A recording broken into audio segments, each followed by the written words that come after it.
नागरिकांनी नोंदवलेल्या अधिसूचित सेवा वेळेत न निकाली काढणाऱ्या आणि तक्रारी प्रलंबित ठेवणाऱ्या महापालिका अधिकारी तसंच कर्मचाऱ्यांवर अखेर दंडात्मक कारवाई करण्यात आली। सोलापूर महानगरपालिकेतील घनकचरा व्यवस्थापन विभाग, जन्ममृत्यू नोंदणी विभाग, बांधकाम परवाना, विविध झोन कार्यालय, आरोग्य विभाग तसंच इतर संबंधित विभागांमधील अधिकारी कर्मचाऱ्यांनी विविध सेवा विहित कालावधीत न दिल्याचं निदर्शनास आलं होतं। या प्रकरणात नागरिकांच्या तक्रारी अद्याप प्रलंबित असल्याचं स्पष्ट झाल्यानंतर ही कारवाई करण्यात आली।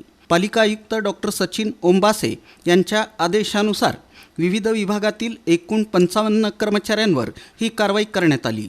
या कर्मचाऱ्यांना एकूण 17,000 रुपये दंड आकारण्यात आला आहे। हा दंड त्यांच्या मार्च 2026 पेड इन एप्रिलच्या वेतनातून वसूल केला जाणार आहे। ही बाब अत्यंत गंभीर असून कामकाजातील निष्काळजीपणामुळे लोकसेवेवर परिणाम होत असल्याचं आदेशात नमूद करण्यात आलं आहे। नागरिकांच्या तक्रारींकडे दुर्लक्ष केल्यास कारवाई अटळ असल्याचा कडक इशारा पालिका उपायुक्त आशिष लोकरे यांनी दिला।